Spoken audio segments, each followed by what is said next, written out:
Lying in the hospital bed, I kept repeating the police officer's words in my mind. The brake line had been cut. And Patricia's fingerprints were found. Why? Why would Patricia do this? I remember those happy days 3 months ago.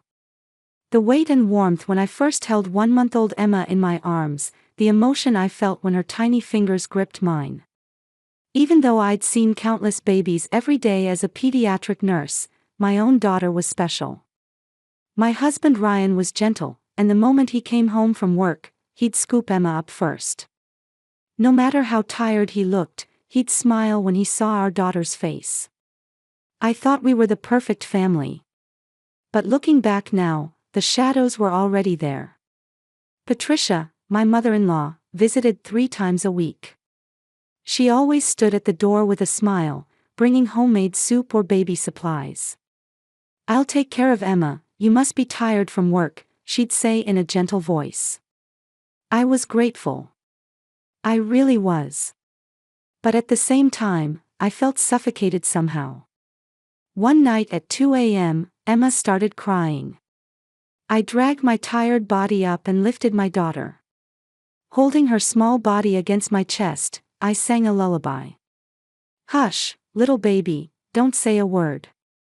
Emma's crying gradually quieted, and then for the first time, truly the first time, she showed me a tiny smile. Tears spilled from my eyes. I would do anything for this child, I thought from the bottom of my heart. Ryan wrapped his arms around me from behind and whispered, "You're the best mother." But when Patricia held the baby, her face was rigid. She'd say, "She's adorable," with her mouth, but her eyes weren't smiling. When Emma started crying, she'd immediately hand her back to me. "You'd better hold her," she'd say, as if touching our daughter was an obligation. Patricia's choice of words was also strange. She always emphasized, "my son." Not "our family," but "Ryan's family." When she said, "You're not used to the family yet," she never called me by name. Always just, "you." As if I weren't a member of the family at all. And Ryan's behavior. He was clearly tense in front of his mother. When Patricia came to visit, he'd suddenly go quiet.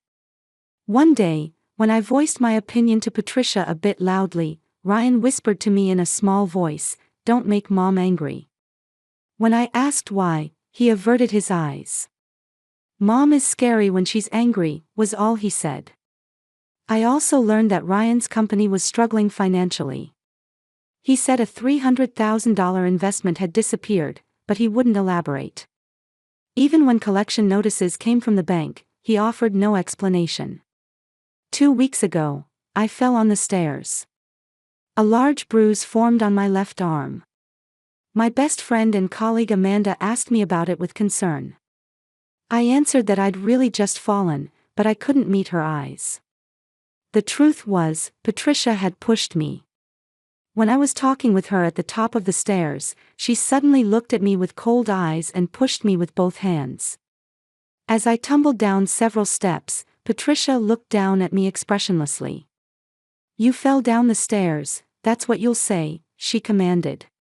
When Ryan rushed over, Patricia said in a gentle voice, "Nicole fell, poor thing." I was too frightened to say anything.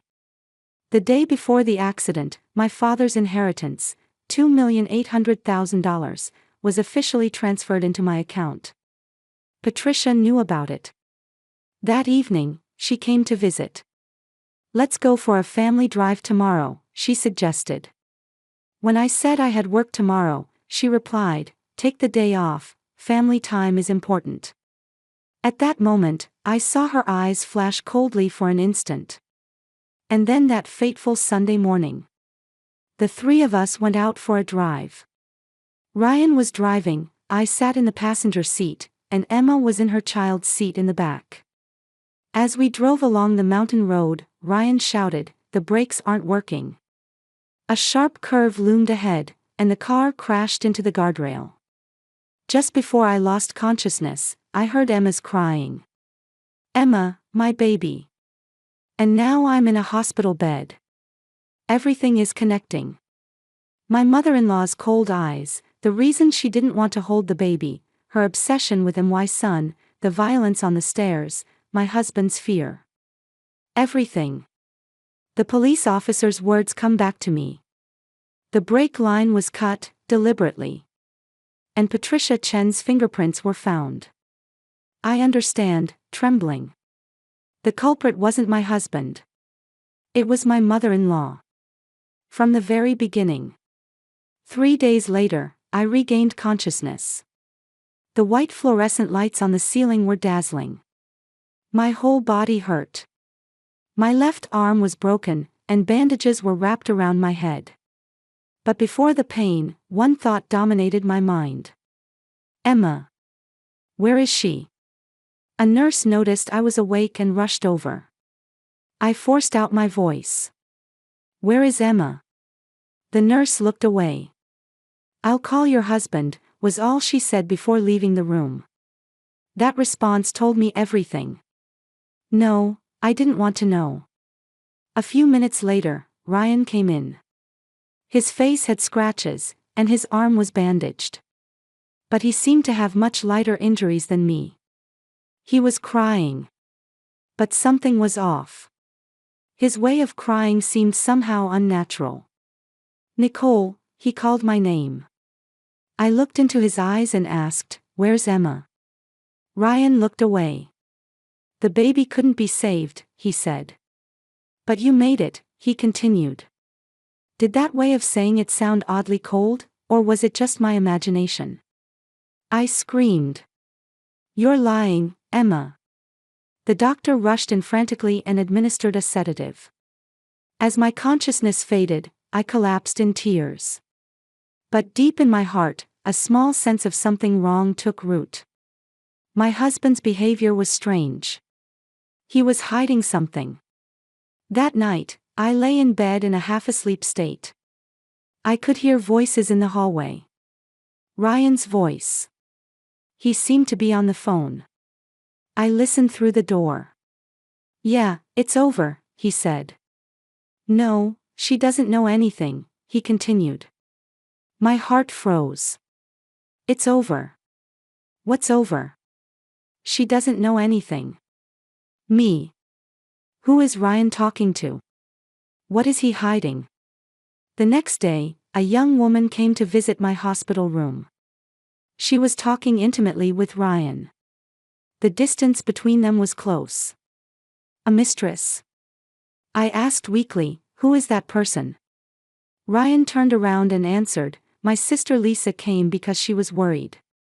When he put it that way, maybe it was true. But something about the two of them felt different. Too intimate. When Lisa left, she looked at me with an expression like she wanted to say something. But in the end, she left without saying anything. In the afternoon, a hospital clerk came. "Your child's life insurance, $500,000, the beneficiary is your husband, correct?" she confirmed. I was surprised. I didn't know about such insurance. "When did you take it out?" I asked. The clerk checked the documents and answered, 3 months ago. 3 months ago. Right after Emma was born. Why did Ryan take out insurance without telling me anything? $500,000. Such a large sum. My best friend Amanda came to visit. Holding my hand, she said with concern, "Ryan's been having money troubles lately, hasn't he? I heard his company is on the verge of bankruptcy." I nodded silently. "But he didn't tell me anything," I answered. Amanda hesitated a little before continuing. "Your father's inheritance, $2,800,000, right?" I trembled. The inheritance. $500,000 insurance policy. A company on the verge of bankruptcy. Everything was connecting in a line. No way. No way Ryan would. Our daughter. For money. No, that couldn't be. He was a kind husband. He loved Emma. But the doubt wouldn't disappear. The phone conversation. "Yeah, it's over." She doesn't know anything. That night, I stared at the bruise on my arm. The incident on the stairs 2 weeks ago came back to me. No, that wasn't an accident. Patricia had pushed me. I was talking with her at the top of the stairs. "You're not a good mother," she said. The moment I tried to respond, "What are you talking about?" Patricia suddenly pushed me. I tumbled down several steps. As I groaned in pain, Patricia looked down at me with cold eyes. "You fell down the stairs, that's what you'll say," she commanded. When Ryan rushed over, Patricia's expression changed completely. She said in a gentle voice, "Nicole fell, poor thing." I was too frightened to say anything. If I told Ryan the truth, would he believe me? Or would he take his mother's side? But thinking about it now, that might have been a warning. Patricia was trying to eliminate me. She might have intended to kill me by pushing me down the stairs. But that time she failed. So she made a new plan. To cut the brakes. No, wait. What am I thinking? I was suspecting Ryan as the culprit. But Patricia is suspicious too. She hated me. That was certain. She never called me by name, always calling me you. As if I wasn't family. But cutting brakes, would my mother-in-law have that kind of technical skill? No, Ryan was more likely. He works at an IT company, but he also knows about cars. He used to repair cars himself before. My head was confused. Was it my husband or my mother-in-law? Or did they conspire together? But one thing was certain. This wasn't an accident. Someone deliberately cut the brakes. And my daughter was murdered. Maybe Ryan didn't know anything. The phone conversation, "Yeah, it's over," might have meant something else. Maybe he was just being manipulated by his mother. That frightened behavior, the words, "Don't make mom angry." Maybe he was a victim too. But there was no evidence. What could I tell the police? "I think my husband or mother-in-law killed my daughter." Without any basis. They'd just think I was delusional with postpartum depression. That night, I kept thinking alone. I couldn't accept my daughter's death. I mustn't accept it. Emma didn't die in an accident. She was murdered. And the culprit is right beside me. I looked out the window. I could see the moon. The lullaby I sang to Emma played in my head. "Hush, little baby, don't say a word." I vowed in my heart. I'll learn the truth. For Emma. Whoever the culprit is, I'll find them. Even if it's my beloved husband. Even if it's my mother-in-law. Justice will be served. But at that moment, I didn't yet know. The truth would be far more cruel and shocking than I could imagine. When the true culprit's identity was revealed, my world would completely collapse. The next morning, a female police officer named Detective Sarah Martinez came to my hospital room. She looked at me with a serious expression and said, "Ma'am, I need to talk to you. We have investigation results about the accident." I braced myself. Detective Sarah Martinez sat in a chair and looked straight into my eyes. "We examined the car's brake line," she said. I held my breath. "This was not an accident," she continued. "The brake line was cut. Deliberately. My premonition was correct. Someone intentionally cut the brakes. Someone tried to kill us. Someone killed my daughter." I screamed inside. I knew it. It wasn't an accident. But at the same time, fear struck me. Was the culprit my husband? Did the man I believed loved me kill our daughter for money? I asked in a trembling voice, "My husband, was it?" "He was in financial trouble, he wanted my inheritance." Detective Martinez shook her head. "No," she said. I was confused. "Not my husband. Then who? Could it be some stranger, at random?" No, cutting brakes is a premeditated crime. Someone who knew us. Detective Martinez took a deep breath. We examined the fingerprints, she said. Your mother-in-law's, Patricia Chen's fingerprints. Time stopped. I couldn't understand her words. Patricia. Not my husband. My mother-in-law. My mother-in-law cut the brakes. My mother-in-law tried to kill us. My mother-in-law killed my daughter. No, wait, that doesn't make sense. Patricia certainly hated me. But her own grandchild. Her own son. To try to kill them. Detective Martinez continued. Yes, Patricia Chen's fingerprints were found on the brake line, the car's hood, and tools. Furthermore, there's security camera footage. She took out a large tablet and showed it to me. The screen showed dark footage. Our home garage. The date was the day before the accident, 11 p.m. In the footage, someone was opening the car's hood. When I saw the face of that person captured by the camera, my breath stopped. Patricia. It was my mother-in-law. She picked up a tool and began cutting the brake line with practiced hands. The footage had no sound, but her movements were calm and certain. As if she'd done it many times before. And when the work was finished, Patricia stood up. She closed the hood and put away the tools. And finally, she smiled. Seeing that smile, I felt nauseous. She was smiling. While cutting the brakes that would kill her own grandchild, she was smiling. A voiceless sound leaked from my throat. Why? Why would she? Her grandchild. Her own grandchild. Detective Martinez said quietly, we're investigating that. But we spoke with your sister-in-law, Lisa. She also lost a baby in a similar accident 10 years ago.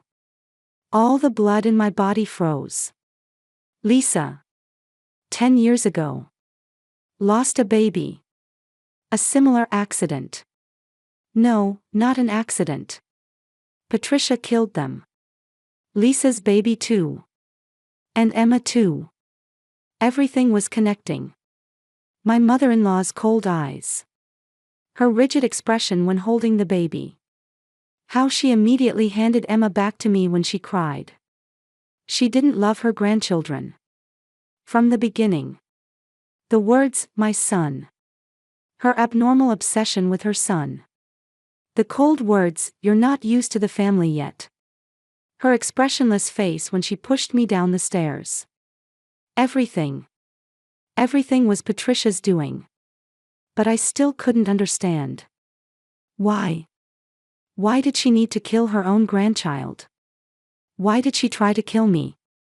I asked in a trembling voice, did Ryan know? Detective Martinez answered, we're investigating that too. But looking at his cell phone records, right after the accident, he called his mother. Why did you do this? He said. That phone call. The call I heard in the hospital hallway. Yeah, it's over. She doesn't know anything.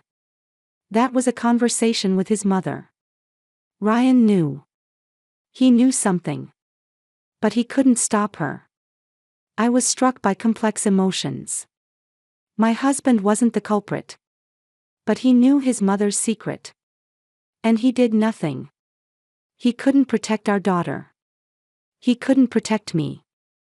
Detective Martinez took my hand. Ma'am, we need your cooperation. To arrest Patricia, we're gathering evidence. But we need your testimony. I wiped my tears. I'll do anything, I answered. For my daughter. For Emma. And so that no one else would ever lose their life at Patricia's hands again. Detective Martinez nodded. Thank you. There's one more thing I need to tell you.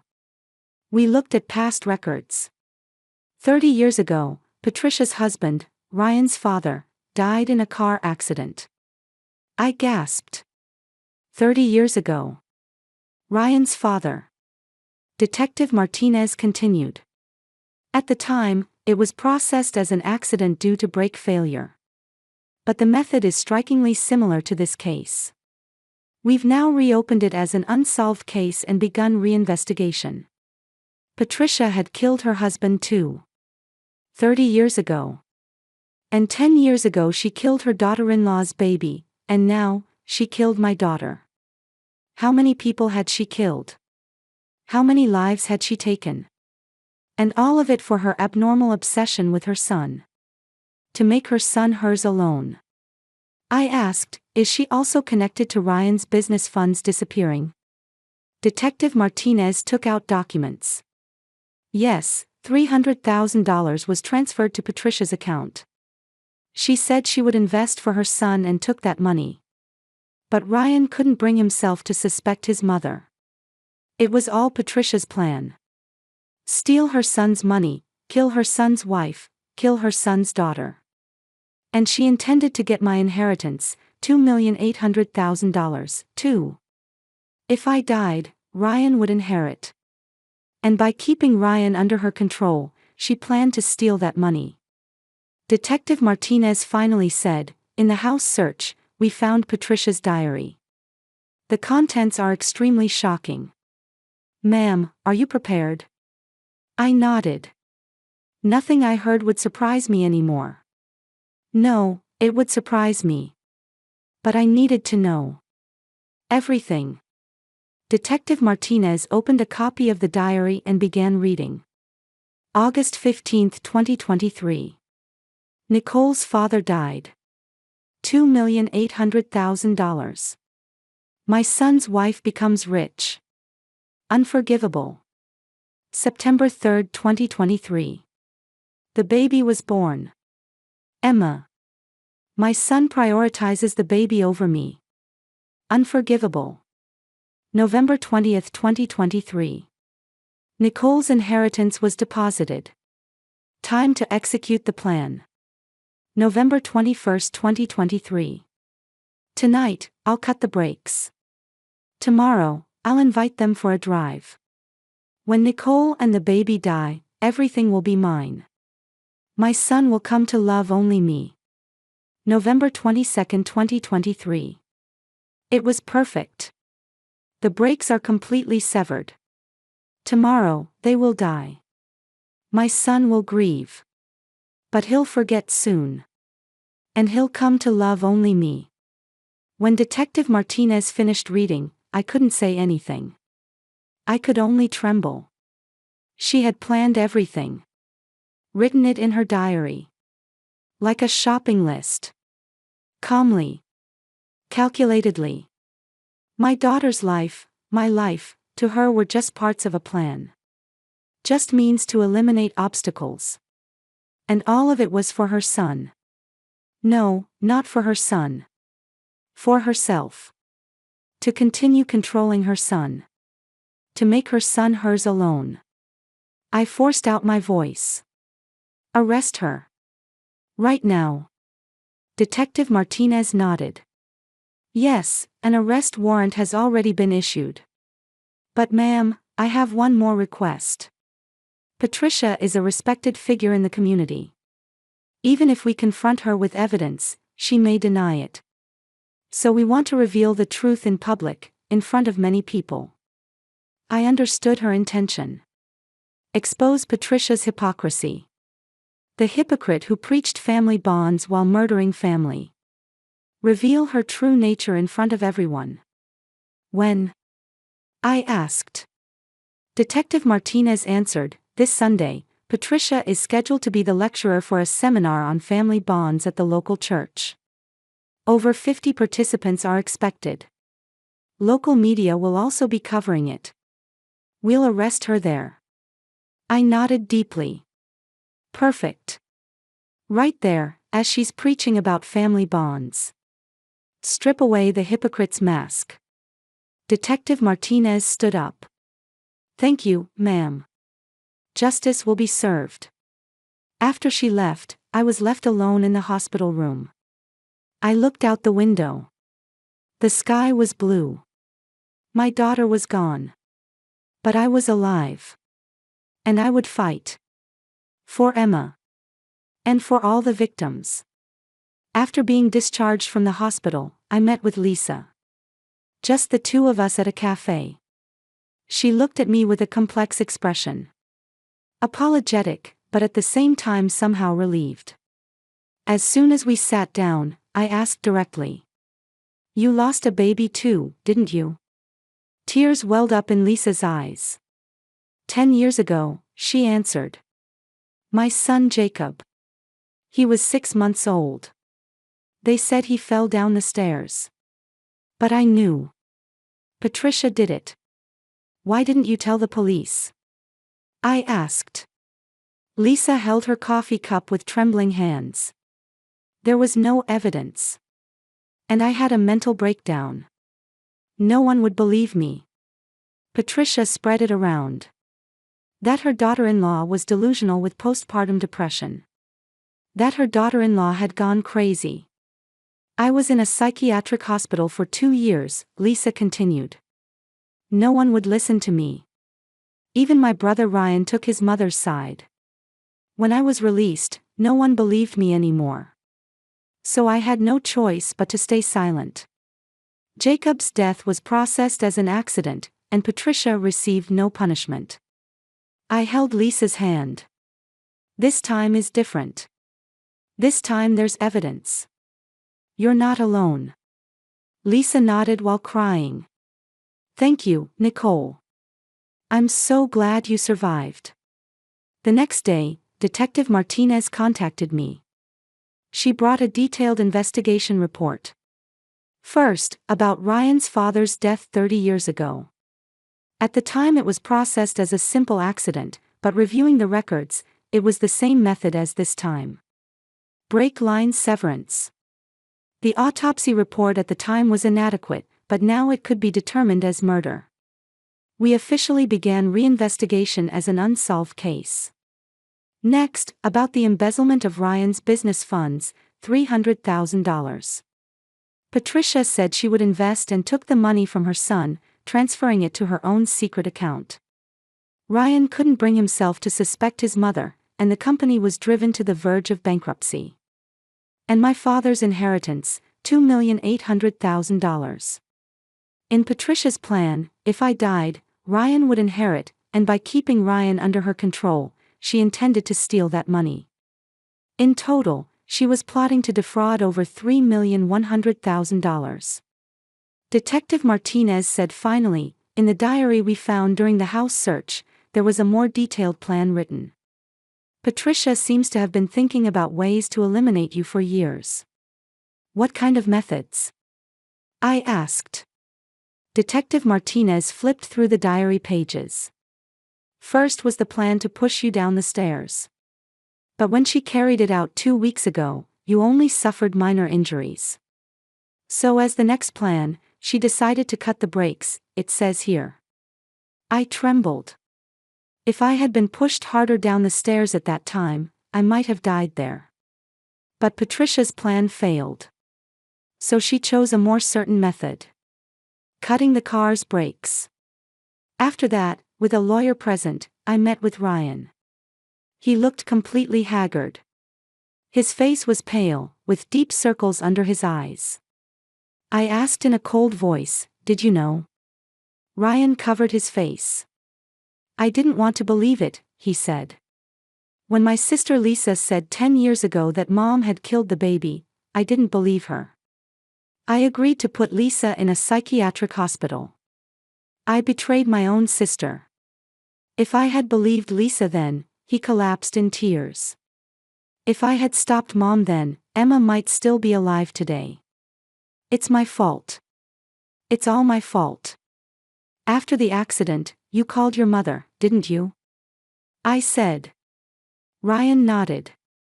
I asked her why she did such a thing. Mom said with a laugh, I eliminated that woman, now my son is mine alone. I was scared. I couldn't turn my mother into the police. I'm a coward, Ryan said. I couldn't protect our daughter. I couldn't protect you. I was afraid of my mother and couldn't do anything. I said coldly, you're an accomplice. You knew and kept silent. That's a crime. Ryan couldn't say anything back. He just kept crying. But I have one request, I continued. Testify. In court, tell everything your mother did.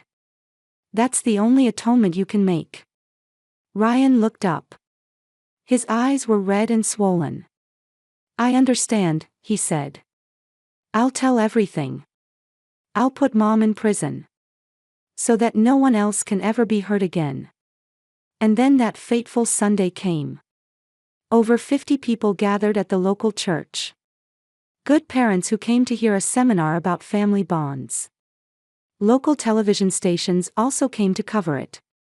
Patricia stood on the stage and began speaking with a gentle smile. What is family? It is unconditional love. It is protecting children. I love my son. I loved my grandchild too. Sympathetic sighs leaked from the audience. Last month, my grandchild died in an accident, but we must move forward, Patricia continued. As if she were a victim of tragedy. As if she were a loving grandmother. The people in the hall sympathized with her and even applauded.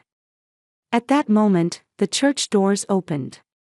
Detective Sarah Martinez entered with several police officers. The hall fell silent. Detective Martinez walked toward the stage and said in a loud voice, Patricia Chen, you are under arrest for murder. The hall buzzed. Patricia made a surprised expression and shouted, What are you saying? I'm the victim. My grandchild died. You killed her, Detective Martinez said coldly. Footage appeared on the hall's large screen. Security camera footage. In the midnight garage, Patricia cutting the brake line. And after the work was finished, her smiling. The hall erupted.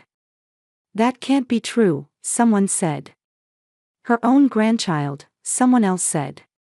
And she was preaching about family bonds, another voice said. The color drained from Patricia's face. That's not it, she began making excuses. But Detective Martinez continued mercilessly. The next slide showed pages from the diary. The sentence, when Nicole and the baby die, everything will be mine. The sentence, my son will come to love only me. The people in the hall stared at the screen with disbelieving expressions. This was the true nature of the woman who had been preaching about family bonds. Patricia almost collapsed on stage. Son, Ryan, help me, she screamed. At that moment, Ryan appeared from the back of the hall. He looked at his mother and said quietly, Mom, it's over. I'm not your puppet anymore. Patricia looked at her son with an unbelieving face. Son, I did everything for you, she said. Ryan shook his head. Not for me. For yourself. You didn't love anyone. You just wanted to control. Then I also entered the hall. Walking slowly toward the stage on crutches. The people in the hall made way for me. My eyes met Patricia's. Her eyes held a mixture of fear and hatred. I stood before her and said quietly, You murdered my daughter. But I'm alive. And you will spend the rest of your life in prison. Patricia collapsed to the floor. Son, just my son, she repeated. But Ryan turned his back. He wouldn't even look at his mother anymore. Detective Martinez put on the handcuffs. In front of over 50 people and local TV cameras, Patricia was arrested. The lecturer who preached family bonds had been murdering family. That hypocrisy was exposed in front of everyone at that moment. As Patricia was led away, she kept calling her son's name until the end. But Ryan never turned around. As I left the hall, many people came up to me and said, We're truly sorry that we believed such a person. I answered quietly, she was good at acting. But the truth couldn't be hidden. Outside the church, I embraced Lisa. It's over, isn't it? She said through tears. Yes, it's over, I answered too. Finally, we can report to Jacob and Emma. The culprit has been caught. I looked up at the sky. Blue sky with white clouds drifting by. My daughter was gone. But justice had been served. Patricia could never hurt anyone again. The trial began 3 months later. Patricia denied all charges, but the evidence was overwhelming. Security camera footage, the diary, fingerprints, and testimony from Ryan and Lisa. The jury returned a guilty verdict in just 2 hours. The sentence was 3 life sentences without parole. The murder of her husband, the murder of Jacob, the murder of Emma. Plus attempted murder of me, embezzlement, attempted fraud. All of Patricia's assets were allocated to compensation for victims. When Patricia heard the sentence, she screamed in the courtroom. "Son, I did it for my son." But Ryan stood up from the gallery and said quietly, "I will never call you mother again." As court security led Patricia out, she continued to cry and scream. But no one sympathized. Local media reported it for days. The lecturer who preached family bonds had been murdering family. Social media exploded, with voices of condemnation from past seminar participants. Angry voices saying they had believed her advice. The church issued an official apology statement. Patricia in prison was miserable. Despised by other inmates as a child killer, she was completely isolated. Locked in solitary confinement 23 hours a day, no one came to visit. She claimed she heard Emma's crying every night, but no one believed her. 2 years later, she descended into madness, continuously scratching "my son" into the wall of her cell with her nails. She refused food, and her weight dropped to the extreme. 10 years later, she died of a heart attack with no one at her side. Her last words were, "Ryan, my son." No one claimed the body, and she was buried in the state's common cemetery with only her prisoner number on the gravestone. Meanwhile, we gradually began to move forward. The first 6 months we sank into deep sorrow. We kept Emma's room as it was and went to the cemetery every day. But gradually, we found meaning in living. I returned to work as a pediatric nurse. I decided to protect other children for Emma's sake too. I launched a family abuse detection program at the hospital and taught other nurses how to spot the signs. A mother-in-law's excessive interference, a spouse's fear, training not to miss those kinds of signals. Many families were saved. Lisa also recovered mentally. Knowing I wasn't crazy, she reclaimed herself. We became close friends and went to the cemetery together every month. As we offered flowers to the deceased babies together, we vowed, we survived, we'll live for their sake too. Ryan, after breaking with his mother, struggled with deep guilt. We divorced, but decided to support each other as friends. He received therapy and eventually began working for a child abuse prevention organization. "I want to save children under their mother's control," he said. 2 years later, on Emma's death anniversary, we gathered at her grave. Nicole, Lisa, and Ryan. The 3 of us offered flowers. The gravestone was engraved, "Forever in our hearts." "Emma, Mama is moving forward with life," I spoke to her. "What you taught me, the true meaning of family." Lisa said, "We survived, for your sake too." Ryan said, "I'm sorry, Emma, Uncle couldn't protect you. But now, I'm protecting other children." The 3 of us held hands. "We're not family, but we have a bond of protecting each other," Lisa said. "Maybe that's what real family is," Ryan answered. 3 years later, I became the director of the local family support center. I spoke to many people in lectures. Family isn't about blood ties, it isn't about control. It's about protecting each other, being free. My daughter Emma only lived for 4 months. But she taught me the most important thing. Real family doesn't bind you. It sets you free. On the wall of my new apartment, there's a photo of Emma. Next to it, a group photo of me and Lisa and other members of the victim support group. It says, Survivors United. In the morning, the sun rises outside the window. The beginning of a new day. Emma isn't here. But I'm not alone. I smile at the photo. Good morning, Emma. I'll do my best today too. My daughter doesn't answer. But in my heart, I feel like I can hear her voice. Do your best, Mama. I'm always by your side. I open the window. Fresh air flows into the room. Today someone needs help. Today someone is trying to escape from control. There's something I can do. I make coffee and prepare for work.